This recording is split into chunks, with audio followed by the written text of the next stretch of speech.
Investigation you've done that Mr. Warren's trailer, that you cannot disprove. There is no proof. There's no way for you to say that Mr. Warren's trailer wasn't fully in the right lane of travel, right? Not based on the physical evidence, no, sir. And the BMW motorcycle struck the trailer, right? Correct. In the right lane of travel. Again, I'm going to say an area of, but yeah, that scrub mark was in the right lane of travel adjacent to the fog line, yes.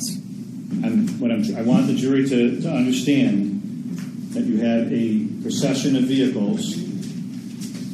There's been scuttlebutt and talk that somehow Mr. Warren hit or ran into the motorcycle. And according to your investigation, the motorcycle ran into the trailer, right?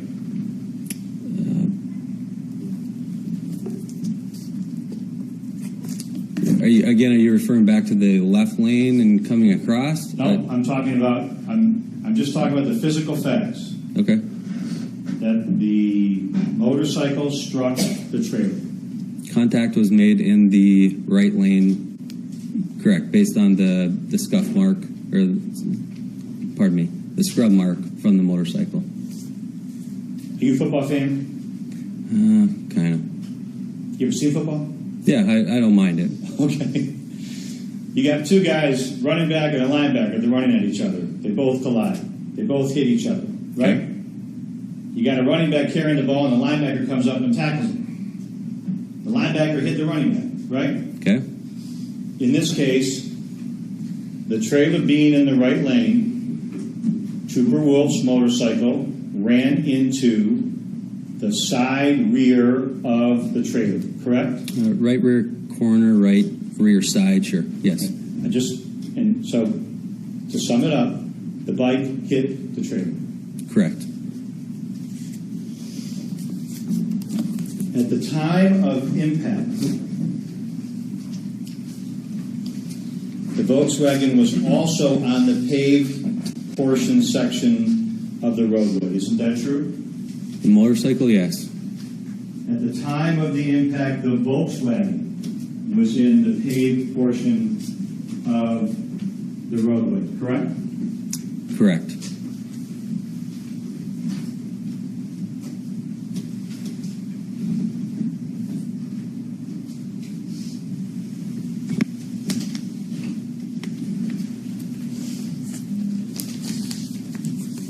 And the Volkswagen was also in the right lane of travel at the time of impact, correct? Again, potentially. To what degree, I don't know. It's an important point that I hope the jury, I want to emphasize.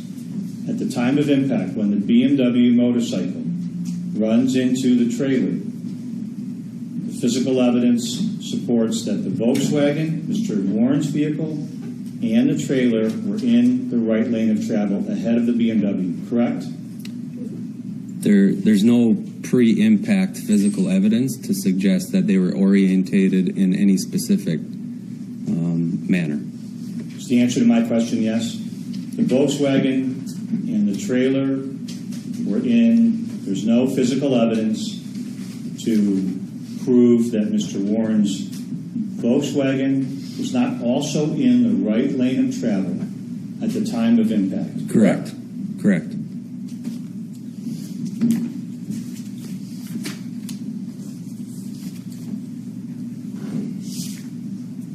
If I were to give you a pen and or give you that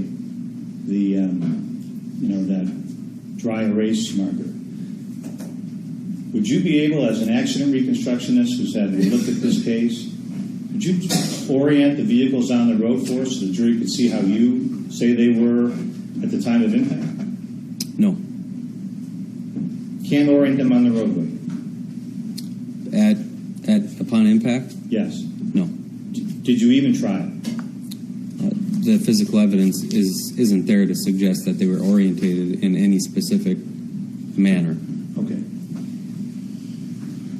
we've had a lot of discussion about the gore and whatever we call the gore. This is the shoulder here. Would you agree with that, where this pointer is? Yes. Shoulder. Yep. This is shoulder too, right? Correct. The gore is just another word for two shoulders that kind of divide. Is that right? Sure. Okay. So we've had all this discussion about what may or may not have occurred in this area, correct? Yes? There was discussion during your direct testimony about the gore, the trailer went in the gore, the bike was found in the gore, right? Adjacent to the gore on the shoulder. Yeah. But this is the area. The right lane of travel is the area where the impact occurred. Yes? Again, that's where that scrub mark is, yes. Right. Whatever occurred over here is after the impact. I would agree with that. So what really matters is what happened in the right lane. Right?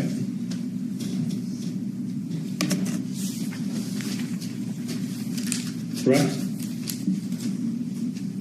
Perspective? Sure.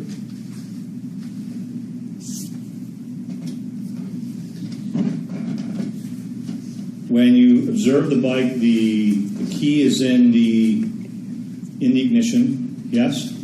Yes. The key is in the ignition is turned to the on position, right? That is correct. The bike was not running. Correct. And you know that the witnesses who, again, you're allowed to consider what's already been made part of the record, witnesses that found the bike immediately said it wasn't running. You're aware of that? To my knowledge, yes. And the explanation for the key being in the on position, the ignition being in the on position, but the bike not running is that it stalled.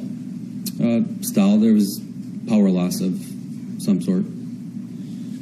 So, and stalling means something happened. Something happened to the engine system that caused the point where it stopped and the point where there was a loss of power, right? Correct.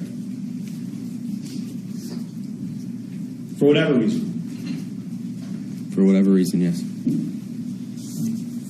And I asked you this previously under oath whether you have an opinion on why the engine stopped running. Do you remember that?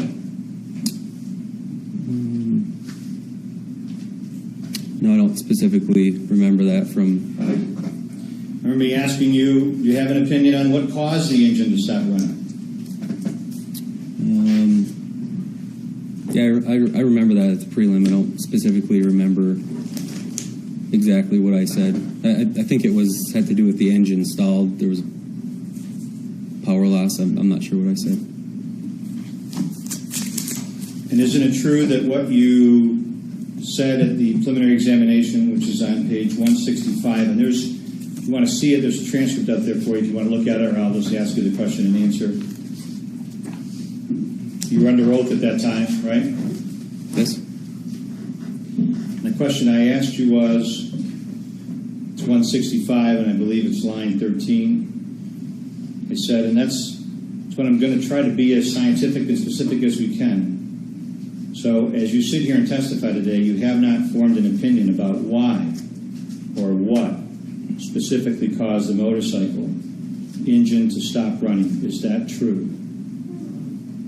And do you remember your answer under oath at that time? I believe I said no. You said no. Mm-hmm. Did you add to the answer where you said no? Just So right that now wasn't or at sourced. the prelim? At the prelim. You said no, that wasn't sourced. Correct? As far as why it stalled or there was a power loss, no. It wasn't sourced. Have you written any opinion? Have you supplemented your report in this case since that time? No, sir. Have you privately shared with Mr. Hudson or the state any new investigation into that subject that we're not aware of, that I'm not aware of to this point?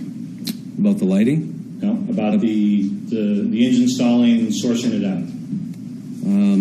No, sir. So to this day, that still remains your position, which is that you did not source out the why or what specifically caused the motorcycle engine to stop running, correct? That is correct. So I talked to you, what we talked before about, in this scientific field, we don't make assumptions about things, right? Correct. So we're not assuming that it stalled at impact, correct? Correct. We're not assuming that the motorcycle stalled afterwards, right? Define afterwards. After the impact, after the collision, because we're not making assumptions. Correct. Sourcing means to investigate, determine, gather data, test, do analysis, that sort of thing, right? Correct. So if you don't know the cause, even to this day, that means you don't know when the engine stalled. True? That is correct. And you can't sit here under oath and tell the jury that the engine did not stall prior to the impact, correct? No, I can't say that. There are many different sources of information about machines, motorcycles, cars, right? Yes. Industry, trade magazines, manufacturer data, yes? Yes. Anecdotal information even, true? Yes. Are you aware of that there have been anecdotal complaints and reports of problems with the BMW 1200 RT stalling while driving or riding? I am not familiar with them, though. You've never reviewed websites of owners lodging those complaints? No, sir. Did no investigation? So you, as you sit here under oath, you cannot tell the jury that you have any expertise in that subject at all, as to whether that is a problem that others who use that bike have experienced, correct? No, sir. You cannot eliminate that as a possible or reasonable cause, right? Because you didn't investigate it. Correct, sir.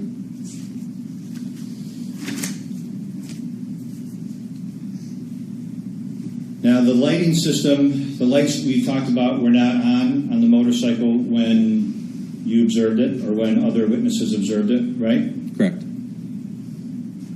You never tested the battery to see if the battery had died or depleted, correct? Correct. And you can't say that the battery died during the time that it took you to arrive at the scene, can you? No, sir. I wasn't there during that time, so no. Again, because we're not making it. There was no test done on that, right? Correct. We're not going to make assumptions about when the battery died. Correct. Which means the battery could have died prior to impact. Correct. I assume, I look at you've got a very thorough, detailed curriculum vitae, or resume.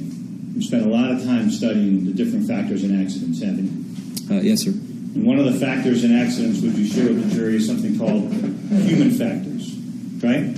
Yes. And human factor analysis involves perception and reaction time, true? Correct. Now, the perception time is the time it takes a person to perceive an event happening before them, right? Correct. And the reaction time is the time it takes a person to react to what they perceived, right? Correct. And can you sort of explain, is there an industry standard in seconds or feet per second of perception and reaction time? It varies on the driver itself, and if they're attentive, alert, if they're not paying attention, if they're intoxicated, it can vary. So let's put aside for a second. We know that Trooper Wolf was not intoxicated, correct? We know that for a fact in this case. I will stipulate to that. We know that, right? Correct. And we know Mr. Warren wasn't intoxicated. I think the state will stipulate to that, right? Correct. Okay. You engaged in no human factors analysis related to Trooper Wolf as part of your 16-page report, correct? Correct.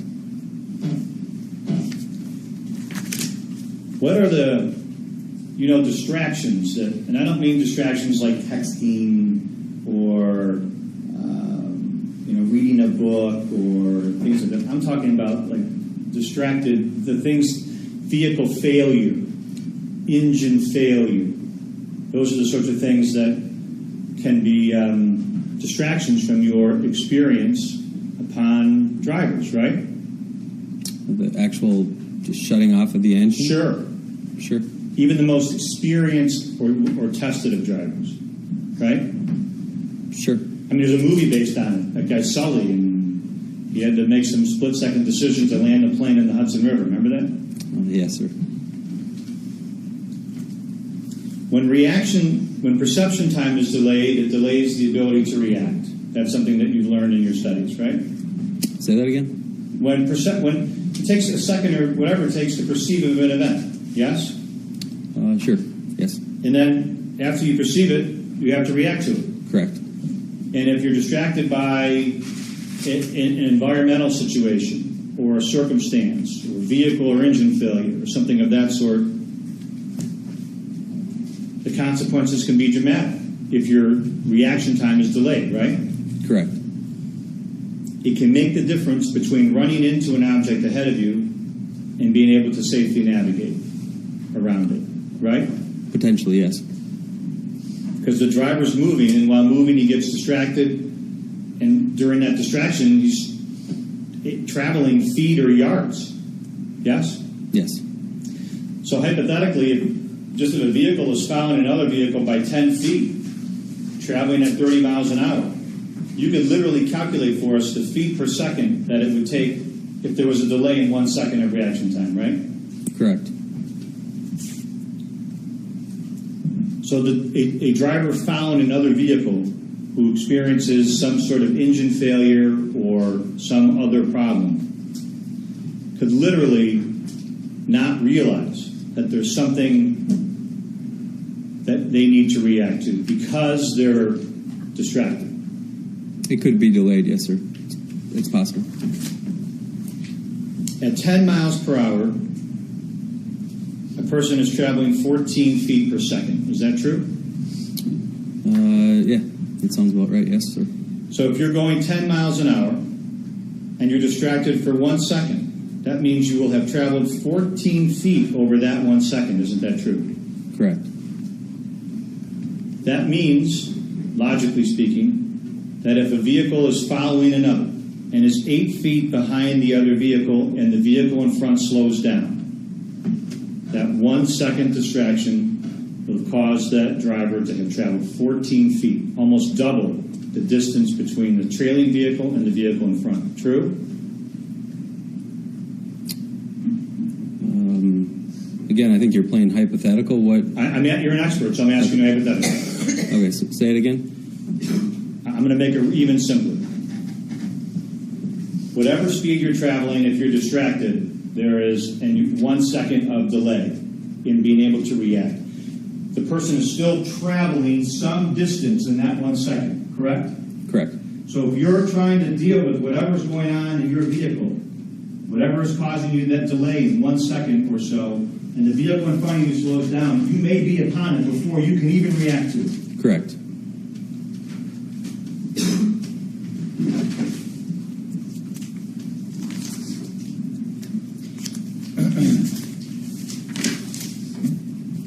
Would you agree that a motorcycle, that the stalling of a motorcycle engine failure or headlight failure would be a significant event for a driver to cope with based on your expertise?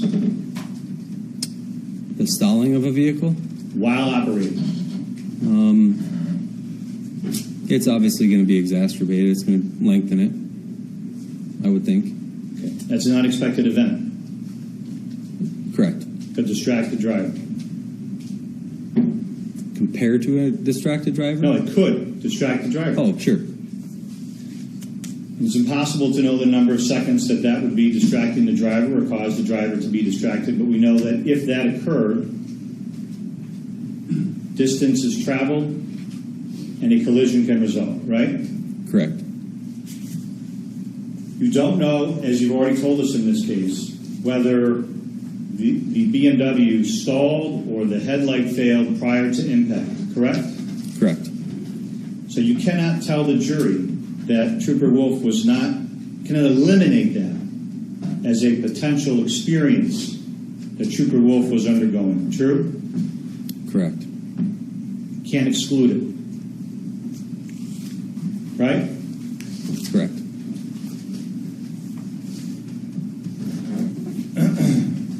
Let's talk about the tongue in this case, okay? The tongue that connected the Volkswagen and the trailer, okay? Yes, sir. You know that after the fact, again, using hindsight, everyone discovered that it was bent, correct? Correct. Now, you didn't measure the thickness of the steel, right? No, the tongue itself was 2 inches by 3 inches, but no, the thickness, no, sir. You don't know the number of times it had been bent or rebent prior to you seeing it, or prior to the impact on this case, right? No, that was the first time I had seen it. Don't know the strength, and I think you would agree you don't know the force that would be necessary to bend that, true? That's correct. I know that people talked about, some people in court said violent and things like that, but you're a scientist, or you use science. Violent is not a measurement, correct? What was your question? The word violent is not a measurement in science. I'd say that I'm not a scientist, so I don't know if it would be or would. Okay. You're not a metallurgist, would you agree with that? That is correct, sir. You didn't consult with a metallurgist in this case? No, sir. You didn't do any tests with similar material, right? No, sir. And again, you didn't model it, computer model it, or model it in any other way, right? Outside of bringing it into the CAD programs, what you see, or what we've already saw this afternoon earlier. But the CAD programs, you didn't put in the CAD programs and say, computer, tell me how much force. Oh, I'm sorry. No. No, I did not. And so you didn't model to show how the impact, or what impact, or what amount of impact in terms of a scientific measurement, a number, would cause that to bend, right? That is correct, sir. And again, because we talked about this, we're not going to make assumptions about that. This is too important an issue, right? Correct. Would you agree that a vehicle following another vehicle on the roadway has to maintain a safe enough speed so that it can maintain an assured and clear distance from the vehicle in front? Yes. That means that a vehicle following or a trailing vehicle must be maintained at a safe enough speed to give it time to safely react to the vehicle immediately ahead of him or her, right? Yes.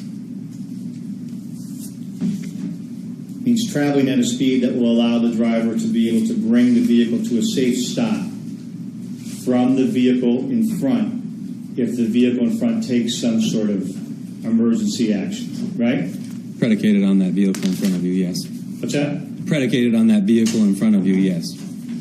You've already told the jury that Trooper Wolf was coming from behind the trailer. That's how they were oriented on the road prior to impact, right? All three in the right lane. Correct. And we know that you said that Trooper Wolf struck Mr. Warren's trailer. Yes? Correct.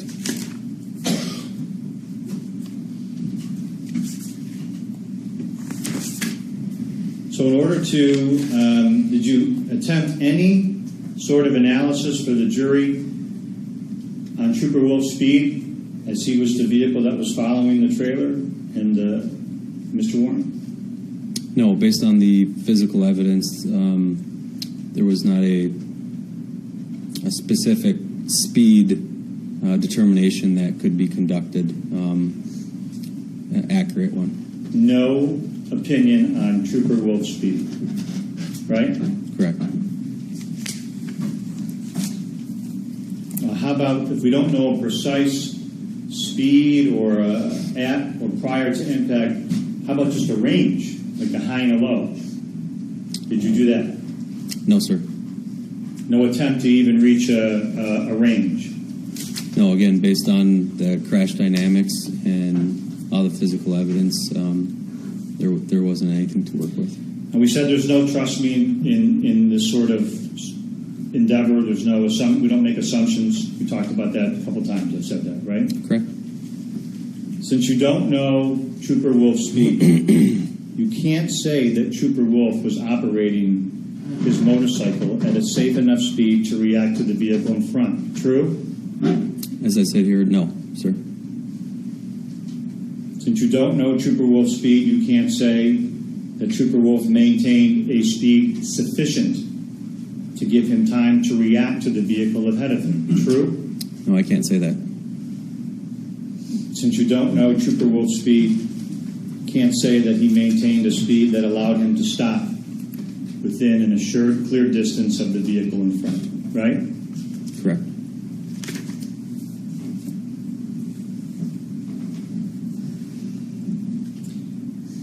Were you able to determine Mr. Warren's speed in the right lane of travel on Dixie Highway? No, sir. How about a spectrum for us? Don't have one, sir.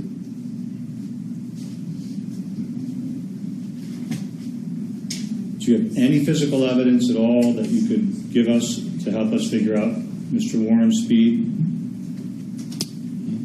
No, again, if there was something that could have been done based on physical evidence accurately, it would have been done. Would you agree with me, just looking at using your expertise, that you can tell the jury that Trooper Wolf was going faster than Mr. Warren in the trailer at the time of the collision? Yes. You know that when a driver slams on his or her brakes, the wheels that were rotating stop, right? They stop, and then, but I mean, they stop rotating. Am I overstating that? When you're braking?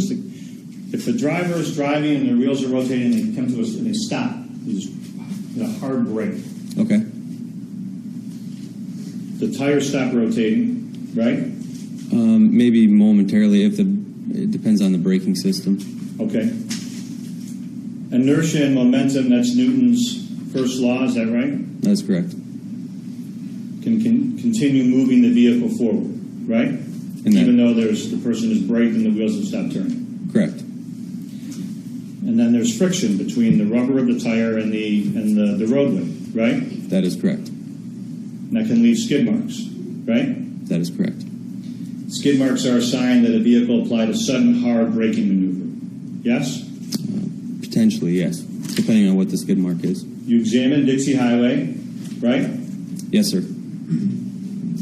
And would you agree with me that on Dixie Highway in the right lane of travel here, where Mr. Warren's vehicle had been traveling prior to the impact, there were no skid marks made by the Volkswagen, correct? I guess where is that in relation to everything else? I mean, it's not to scale. Let's ask generally. Okay. This actually is. These two are not to scale, but this actually is to scale. But let's speak generally. You wrote a 16-page report. Did you include any reference anywhere in your report to Volkswagen skid marks on Dixie Highway? No, sir. Didn't see any. No, sir. Didn't observe any. Didn't find any, and that means there were none, right? None that were observable with my eyes or my counterparts. Okay. So prior to the point of impact, there were no observable, discernible, discoverable, identifiable Volkswagen skid marks consistent with Mr. Warren having engaged in a hard braking maneuver, right? His part or the motorcycle, no. Right. We'll talk about the motorcycle in a second. Okay. Prior to, and I know we use the word gore, I'm just going to, the shoulder itself, we've talked about how the gore actually is two shoulders coming together, right? Yes. Prior to Mr. Warren's maneuver into the shoulder with his Volkswagen, you cannot say that he was speeding. Am I correct? Speeding as in a mile over the speed limit? No, I can't say that. You have no speed estimate whatsoever? Correct. And we know in a criminal case, the accused gets the benefit of the doubt, right? Correct. You know, yaw marks are marks that are made while a tire is rotating forward but slipping sideways, right? Correct. They can be made while a vehicle is making too sharp a turn. In other words, it's the product of a very hard steering maneuver. Is that true? Correct. There are no pre-impact yaw marks made by the Volkswagen. Am I right? Correct.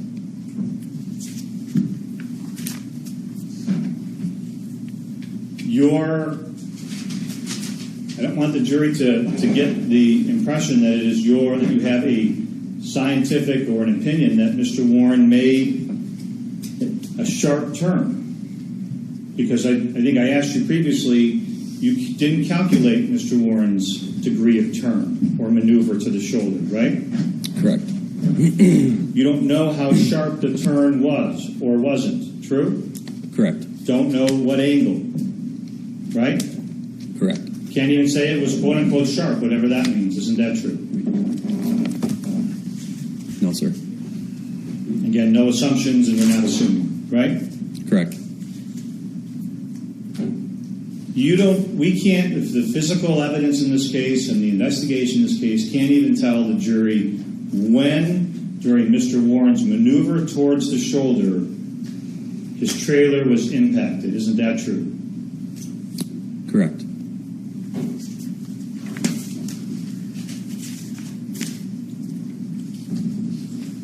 I know that at some point you made an observation that Mr. Warren's radio was loud, right? Yes. That was when you went out to the scene. Isn't that true? That is correct. So radio can be turned down while driving, but then turned up later while you're working on the car. Isn't that true? Yes, sir. And you know at one point there is evidence that Mr. Warren was working on his vehicle or the trailer, correct? From what I've told, yes. Okay.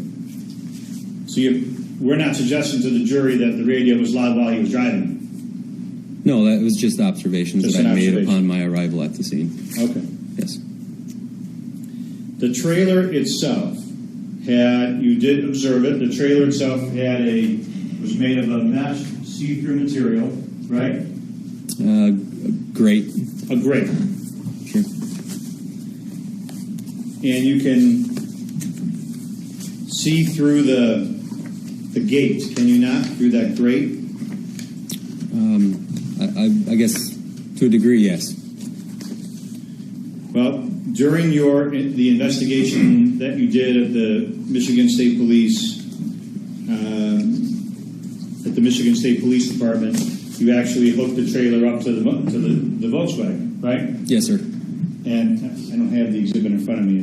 Can I approach her? Yes. If you have the mouse, there's a YouTube one. I think I left a bunch of here. Oh, two.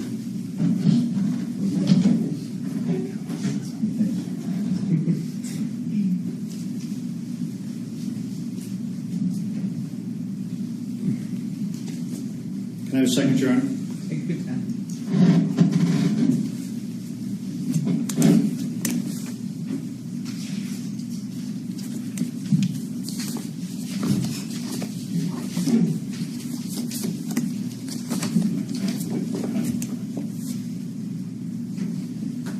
All right, so let me, I'm going to show you People's number 88. I believe this is it. Or is this B? 88?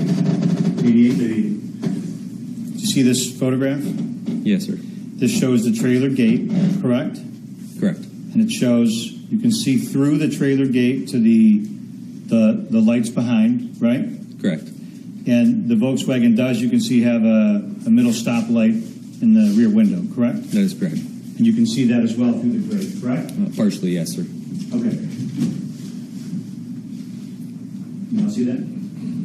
Okay. Would you agree with me that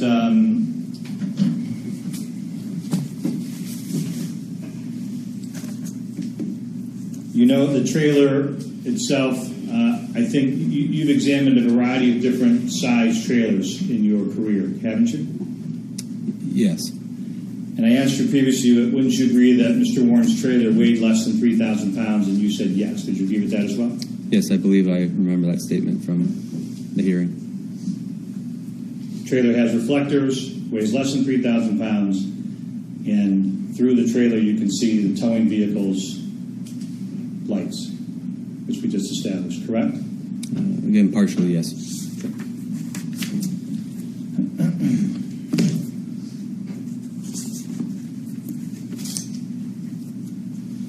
Let's talk a little bit about, you had in your photograph or in this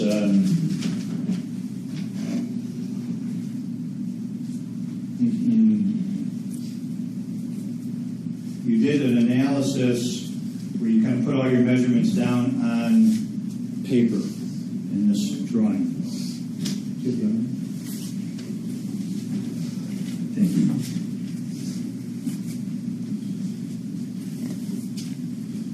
Wait, can you grab the sheet? Thank you.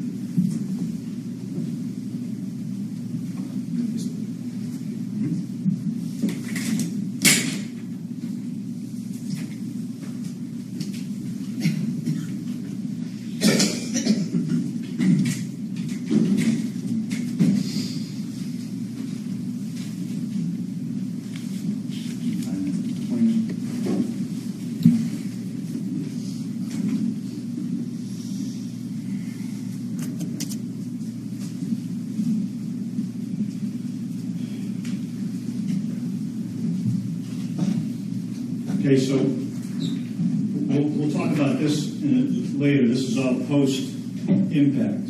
I want to talk about what happened on the roadway. Okay? Okay. So this is the area of impact. Can you, Jerry, y'all see this? Yes, this is the area of impact right here, correct? Correct. And then at some point you identified what you said were evidence of side slipping tire marks that you concluded or you believe came from the trailer. Is that right? Correct. It would have been the left. The left trailer tire. Correct. The longer the two tire marks that This are one? Correct. Yep. Clearly on your diagram, the trailer, these yaw marks or tire marks, came after the area or point of impact, right? Correct. And I think you said that these would be, so there's a collision, and then the trailer wheel, the left wheel, engages in what you almost call side slipping, right? Correct. And so what these yaw marks tell you, or these side slipping marks tell you, is that the trailer itself was impacted by the collision, right? Correct. The tires are rotating, there's an impact on the trailer, and then the wheels start to side slip. And I'm sure you probably now think it's probably due to the fact that the tongue bent or moved, right? To an extent, along with where the impact was on the trailer. Okay. The angle of impact, which we'll talk about in a second, was very acute. Wouldn't you agree? Between the When the motorcycle hits the Yes. trailer, it's an acute angle, right? very shallow, correct. Okay. Acute, shallow. So just kind of using these two as just sort of demonstrative points here. If you're not saying that it hit like this, did not T-bone the trailer, correct? Correct, not a 90-degree angle, no. The angle was more, I think you showed us at like something like a 15-degree angle or so? Yeah, again, there was no definitive angle that was actually calculated, but I believe at the prelim that was discussed, and I wouldn't necessarily object to that. Okay. So,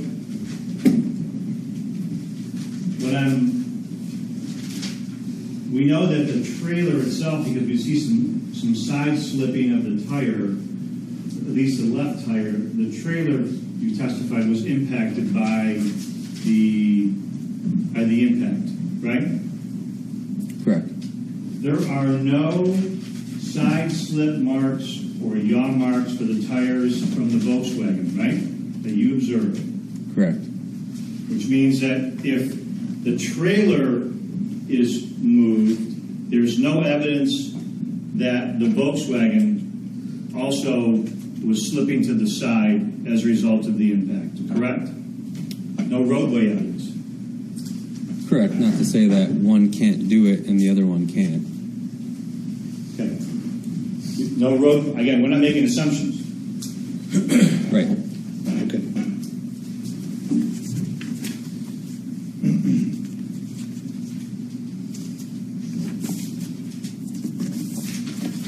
I want to talk about the sort of the experiment, or I don't know what you call it, the recreation or whatever it was that you did when you put the trailer back together with the Volkswagen, okay? When you did that, you were possessed with post-event information, right? Post-event information such as... Well, let me ask the question differently. You knew that there was a collision, right? Correct. You knew that the individuals had, I don't want to crowd your space. Am I crowding your space over here? Okay. So, the post-event information is you knew that there was a collision, you knew there was an impact, you knew there was a death. I mean, you know all that. You know that you know that stuff when you start your recreation, right? Correct, or else I wouldn't be doing it. Right. And like I talked about, sort of like the old kind of that sully, the hindsight, that's a completely different perspective than someone on the road at the time, in the moment. You're using hindsight. True? No, we're lining, to a degree, I see what you're saying, but no, we're lining the vehicles up based on the correlating damage. Okay. But when you put it together, you're taking your time, you have multiple members of your department that are looking at it, taking measurements, it's in a controlled environment, you're taking photographs, right? Absolutely, yeah. All right. That's not what's happening at I-75. Correct.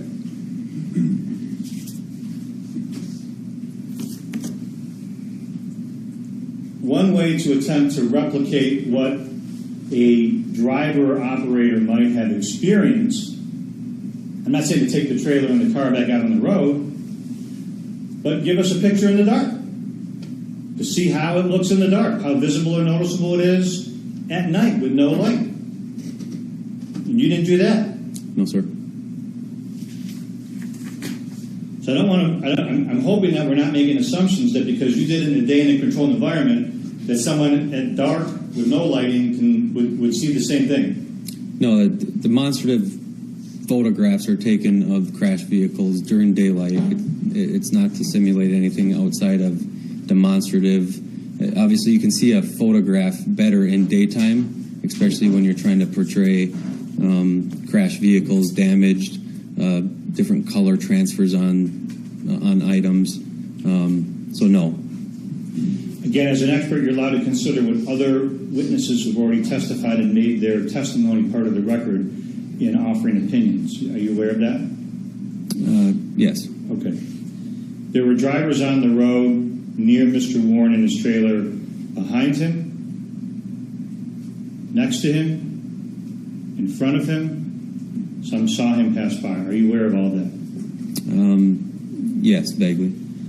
Not one single other person on the road, near him, behind him, in front of him, was watching him in his trailer in real time in that dynamic situation. Observed the trailer arm bent. Are you aware of that? No, I'm not, sir. Okay. In hindsight, people discovered it, but in real time, nobody observed it. Are you aware of that? Yeah, I'm obviously the one who recognized it. Right. Hindsight. And I'm suggesting we're not holding Mr. Warren to a different standard, are we? No, sir.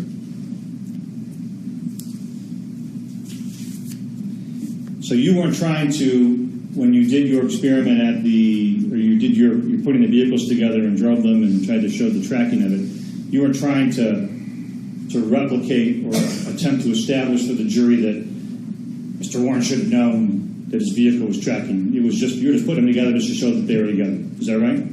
That they were together. I wanted to see how the trailer was physically tracking behind the vehicle. Got it. And one of the things that once you realized that the trailer was, in hindsight, that the trailer was tracking, one of the things that could help you sort of figure out was how he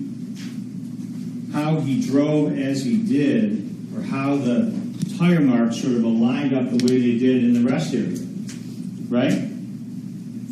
If that question is vague, let me put some more information into it, okay? If you would. When you followed the tire marks into the rest area, right? Yes. And a couple occasions you observed a tire mark cross over into the grass next to the paved roadway in the rest area. Correct.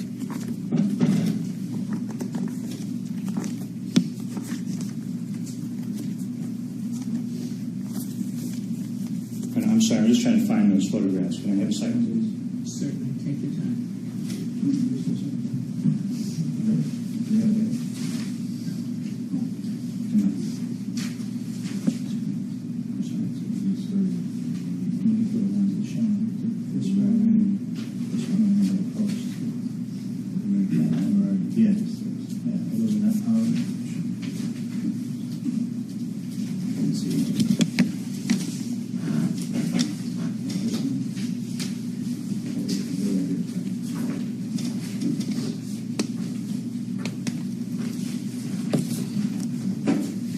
All right, can I, let me show you a couple of pictures if I could.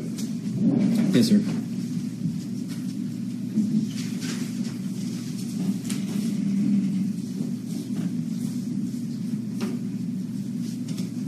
We'll try to track as best we can with some of the physical evidence. This is people's number 51.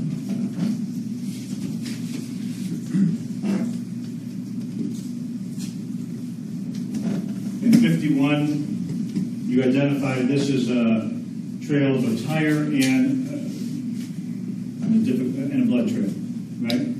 Correct. I believe the blood is on the inside of the, yeah. I believe, no. This is the blood here? No, the other one. This one? Correct. Did you measure, by the way, because this is your opinion or conclusion from this evidence is that Mr. Warren drove through here with his trailer and dragging, and Trooper Wolf was dragging behind, is that right? Correct. Did you ever measure the distance between these parking spaces and this path? At any given point, no. Just to show that his car and trailer, there's no physical evidence that his car and trailer drove near these parking spaces here as though to put those individuals in harm's way? No, if anything, the marks that we're looking at would be to the most left side of the combination. Which would mean that Mr. Warren's vehicles would actually be over here. Correct. Pretty safe distance from the actual parking spaces. I'm objecting. All right, that's fair. Stay. That's fair.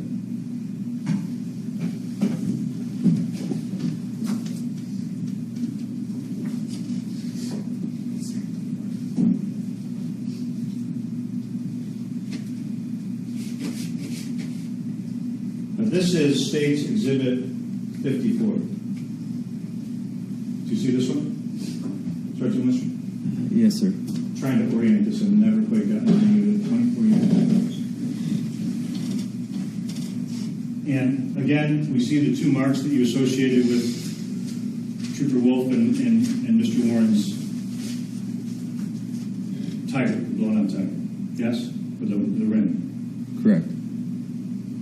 Now, you have discovered that, in hindsight, you've discovered that Mr. Warren's trailer was tracking a foot plus to the left of his car. Is that true? 1.65 feet, correct. 1.65 feet.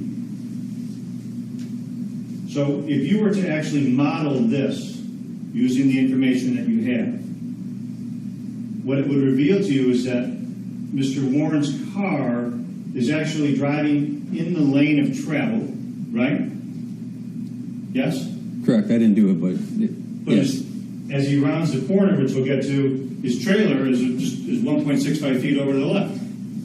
So it's the trailer wheel that actually goes onto the grass, not his car, right? That is correct.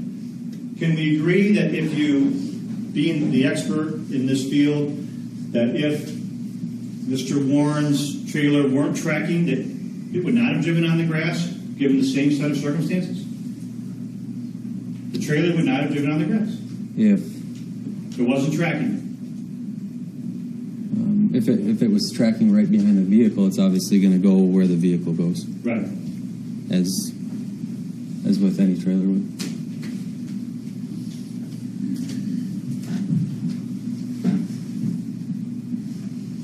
This is State's Exhibit. It's 55. Do you see this one? Yes, sir.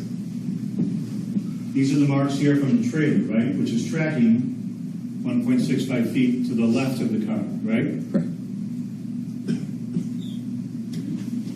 And if you were to, did you measure this? Did you measure that if the trailer were tracking directly behind the car and not tracking 1.65 feet, that Mr. Warren would have navigated all the way around here without driving on the grass at all? If he hadn't have, If the trailer weren't tracking to the left, the trailer never would have crossed the grass. I would surmise that. Each time it did go off the grass, it wasn't a great distance off. It was just off onto the grass. All right, so this is not a case, and you've seen cases where people just drive on the curb with their car and drive on the grass with their car, right? Yes. This is not that case. Mr. Warren's Volkswagen never actually went on the grass or left the roadway in the rest area. The trailer tracked, because it was tracking 1.65 feet, the trailer was, yes? Correct. And either one of two things. Either he did it on purpose, or he had absolutely no idea the trailer was tracking. Fair? Can't answer the kid. I don't know. Yeah. Right.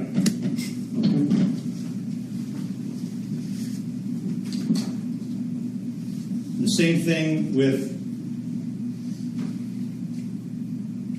State's Exhibit 56. This is, again, the track of Trooper Wolf and of the trailer wheel here, correct?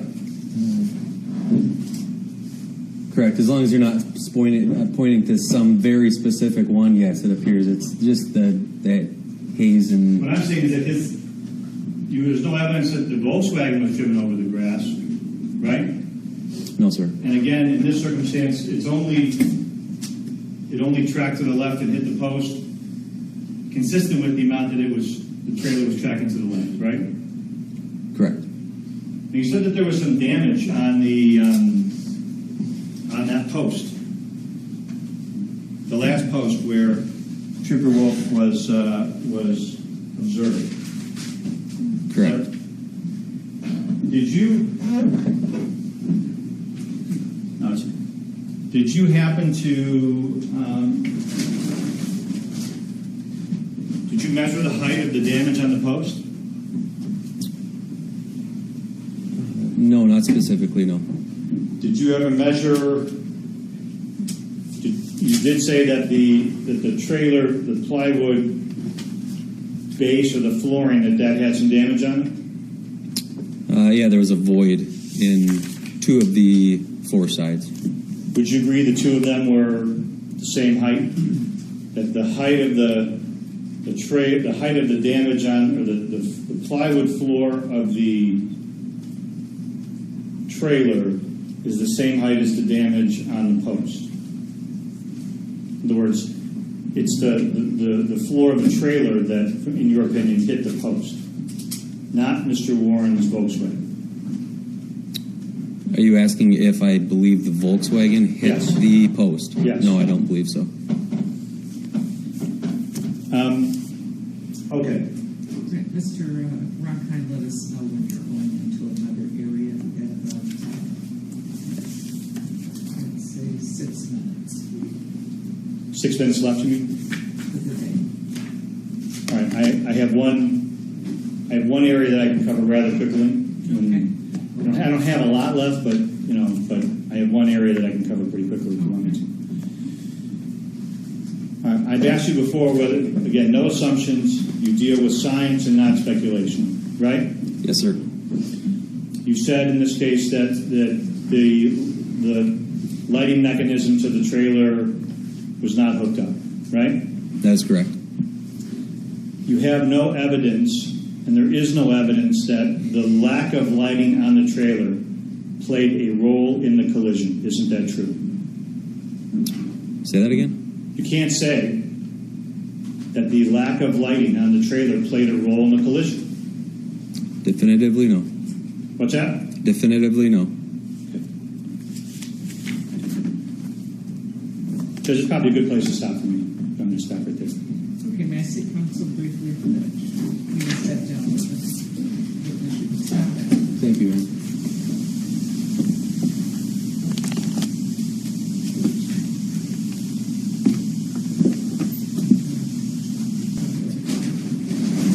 All right, this appears to be an appropriate time for the evening recess. Members of the jury, as I indicated, the court has other matters on Thursday mornings that we should not concern ourselves with. We're going to ask that you return, please, at 1:30 tomorrow. Come in prior to 1:30. We anticipate that we'll be proceeding with witnesses until approximately 4:30 or 5 tomorrow. And then, as I've indicated, then you'll be back on Tuesday morning at 9 a.m. and you'll go Tuesday 9 to 4:30 or 5. Now, let me say this. There is a possibility that the case might be presented to you on Tuesday. And so that means that if the case is presented to you, in other words, if we are able to complete closing arguments and instructions on the law, then you would be allowed to return on a Wednesday morning at 9 a.m. So you should plan accordingly. It's just that the court has other matters every Wednesday morning, starting at 8:30. But if you have begun your deliberations, that transpires back in the jury room. It's just that the court has other matters out here, and we can't proceed with the presentation of evidence. But once you get underway with your deliberations, you would be able to return at 9 a.m. on any morning. Okay? So, during the evening recess, we're going to ask once again that you recall all of the court's admonitions. Please do not discuss this case amongst yourselves or with your fellow jurors, family, friends, even strangers. No discussion about anything at all related to this case. It is very, very important that you not have any communication with any of the parties, counsel, witnesses, anyone associated with the case. Don't have any discussion with any of them. If anyone tries to talk to you about this case, return and report it to me immediately. It's a closed courthouse, as I've indicated, so know that they are not being rude or discourteous if they do not speak to you out in the parking lot, in the restrooms, in the hallway, in the elevator. I don't want any one of them or any one of you accused of any improprieties. In addition, it is imperative that you not perform any research or investigations concerning the facts and or the law. Everything you need to know will come to you. We are all here together in open court. That includes no going out on any internet, researching, no media review of anything, whether it be television, radio, or press, written press, nothing. Just stay away from it. In addition, don't go to the scene. You've seen a lot of evidence here about the scene. It's not necessary for you to go to the scene. If it becomes necessary for you to go to the scene, you'd be taken there under the court's supervision. So please, we ask that you not perform any experiments or investigations about anything. On behalf of the parties, counsel, and the court, I want to thank you once again for your service and attention. We do appreciate it. So I'm going to ask that you have a pleasant evening. a safe drive home, and we'll see you back here tomorrow afternoon prior to 1:30. Just access through the back hall, go directly into the jury room and close the door behind you. All right, clerk, please take the jury out. All rise for the jury. If juror in seat 13 has anything to present to us, just put it in writing and present it to my clerk. All right, clerk, please take the jury out.